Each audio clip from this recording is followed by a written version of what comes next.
Hi, let's have a look at Sandbox, ticker symbol SAND, currently at $6.33, so we are down 5% roughly in the last 24 hours, and so we are now at market rank 39. Sandbox has a market cap of a little bit under 6 billion. Now granted, I'm a little bit late to the party to discuss Sandbox. Sandbox basically 3x'd in the last month. But the question is, does it make sense now with this retracement over here to potentially buy this dip over here and wait for another rally? Does it make sense when trading volume is relatively low again, and thus the price is relatively low, since trading volume and price, they are highly correlated, right? Does it make sense to buy when nobody's talking about Sandbox? So in order to answer this, we will look at different charts. We will not just look at the US dollar chart, right? This is Sandbox in US dollars on a logarithmic scale. We will not just look at this. We will also look at the relative chart to Ethereum. So how did Sandbox outperform Ethereum? How did Sandbox outperform Bitcoin? So these charts, they look almost the same, right? Because Sandbox does have quite a bit of volatility. And so the volatility of Bitcoin and Ethereum is comparatively low. But what we will also look at is relative performance to competitors. And with competitors, I mainly mean the main gaming-related cryptos. So Axie Infinity and Decentraland, which are the only two gaming cryptos that are currently larger than Sandbox. It's interesting to look at the relative valuations here to get a feeling of how much outperformance can we potentially still expect. So let's say Sandbox would flip Axie Infinity, would become the largest gaming crypto. In that case, Sandbox has room to grow for another 40%. So if Axie Infinity stays flat and Sandbox rises, we would get the flippening at a 40% outperformance. So that's the potential. And the reason why I look at these numbers and why I look at relative valuation, so this is now Sandbox to Ethereum,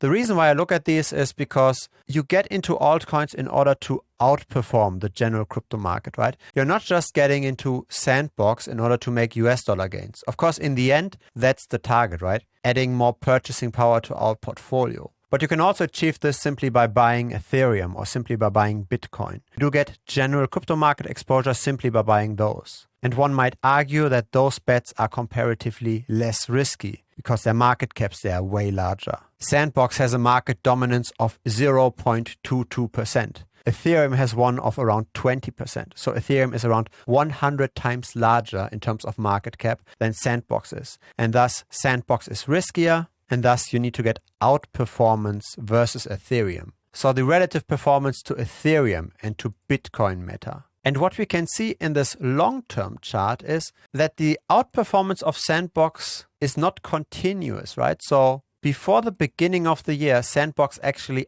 underperformed Ethereum by almost 80%. That's quite a drop. And that's interesting because when you look just at the US dollar chart, that doesn't look bad at all, right? It just looks more or less like a sideways movement. But had you invested in Ethereum in August of last year, you would have had 5 times more money by beginning of the year. So that's how important those swings are. That's how important those momentum shifts are. These drops here, they are not harmless. These drops are potentially capital destructions. But on the other hand, if you do time it right, your multiples are also very impressive, right? Let's look at the beginning of the year until today. That's a 40x versus Ethereum. And versus Bitcoin, that's even more because Bitcoin did not perform that well since beginning of the year. So versus Bitcoin, we are looking at a 111x. And so those are the outperformances. And that's why I mentioned these market caps here. That's why I put these into relation. Because by looking at the relationships here, we look at outperformance. We don't just look at US dollars. And so if you're very bullish on Sandbox and you think it won't just flip Axie Infinity, it won't just become the largest of the gaming cryptos, and it will in relative outperformance grow more than 40%, then your general thesis has to be that crypto gaming overall will outperform the general crypto market. So crypto gaming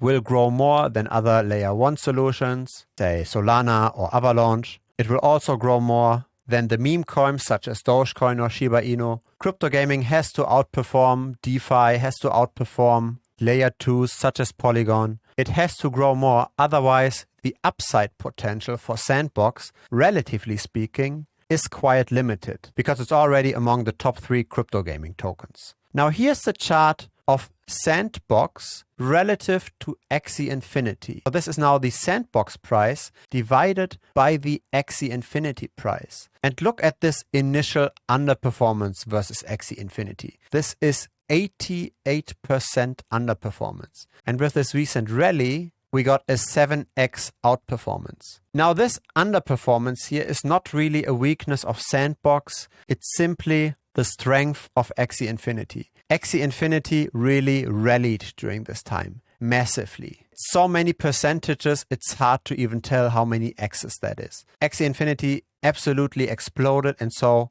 no matter what relative chart you draw to Axie Infinity, no matter what other cryptocurrency you look at, all of these charts measured in Axie Infinity, they are going down. But interestingly enough, this recent rally put Sandbox in a similar level as Axie Infinity. And so a 40% outperformance from here, where the flippening would happen, is simply a move like this. It's almost insignificant in this chart. It's just a move like that. The flippening would happen over here. And so what about Mana? That's the Sandbox token divided by the Decentraland Mana price. So it almost looks like a sideways trading range somewhat, and we are relatively high here. Now in general, I'm pretty bullish on crypto now because look at Ethereum now. The statistically most significant moving averages, they have been crossed. So this is the 23 and the 39-day moving average. When you backtest what moving average works best, when you want to be long whenever the price is above, and you want to be outside of the market whenever the price is below, when you backtest that kind of strategy, there's a separate video on this on the channel, then you find out the 23 and the 39-day moving average, they historically worked the best for Ethereum. And so we are now above both moving averages, and so we should expect that crypto and altcoins are likely to rise in terms of US dollars in the not so distant future. Of course, nobody has a crystal ball, but that's simply what the backtest says. The data suggests that we are currently in comparatively positive momentum. Now, why do I look at Ethereum when we're actually talking about Sandbox? That's because the correlation between altcoins and Ethereum is relatively high. So the average correlation coefficient of a random selection of altcoins versus Ethereum is 0.65. So the correlation coefficient goes between +1 and -1. +1 means two assets always move in tandem. They always move in the same direction at the same time. -1 means they always move in opposite directions. So the closer we are to 1, the more likely they are to go up at the same time or go down at the same time. And so Ethereum has a higher correlation when we look at the daily returns than Bitcoin has to those altcoins. So it's really Ethereum that is leading the altcoin market. It's really the largest altcoin that tends to give the direction for all the other altcoins. And so since Ethereum is bullish, I do think that the valuation in terms of US dollars for Sandbox is likely to go up as well, especially given that we are not very inflated in terms of trading volume, right? With high trading volume, like over here, we might have heightened prices and we might get temporary drawdowns of, say, 30%. With low trading volume, we might potentially buy cheaply. But as said, the upside potential is limited. Sandbox is already quite large. And so if you're simply just buying this in order to make US dollar gains, that can make sense, of course. But my approach to this is, why not look at the gaming cryptos that are a little bit lower, right? That have more room to grow, that are not yet at 6 billion. Why not do your own research on these other gaming cryptos? Because most of them are down recently, right? So there might be buying opportunities here. And some of those coins, they do have quite a bit of reputation already. I don't want to point out any of those specifically, but what I would simply do is find out where there's still potential, because very often it does make sense to bet on the underdog in order to get the outsized returns, right? If we look at Axie Infinity, it has risen quite a bit and the price is simply stable right now. People that own Axie Infinity don't do this necessarily for price speculation, but simply for, say, the APY when they stake it. So the price growth here is pretty limited. And the same tends to be true now, at least that's my opinion, for Sandbox. So of course the risk profile is a bit different, but think about it that way. Axie Infinity had the first rally here in, say, July, August. Sandbox at that time was not really a topic. It did make some gains, but not nearly as much as Axie Infinity did. Axie Infinity completely took over the market. And so people look for the next opportunity, and that's when then Sandbox went up. And so Sandbox seems to be now like an Axie Infinity 2.0. Of course, the projects are very different, but simply looking at it in terms of as an investment, in terms of maturity, they are playing in quite similar leagues now. So all of crypto looks pretty bullish right now. And so why not take on some risk? Why not bet on a gaming crypto that is not yet that much discussed, that has the potential to become the next Axie Infinity or the next Sandbox? That's at least how I would currently approach the crypto gaming market. If you enjoyed this video, please give this a like. YouTube will then help to grow the channel. You might also want to check out the premium membership. It's got regular market updates on the general environment, how I see the market. It's also got tutorial videos on how to do technical analysis, on how to do comparative valuations. And of course, there's a private Telegram group as well where you can ask me any questions. Now, there's not just a private Telegram group, there's also a public one. We are more than 1,000 people over there now. You can find that group by simply searching for Bitcoin Strategy Channel within the Telegram app or by clicking the link in the video description. Last but not least, if you haven't yet subscribed, feel free to do that. I publish this kind of videos regularly here on this channel. See you next time. Bye-bye.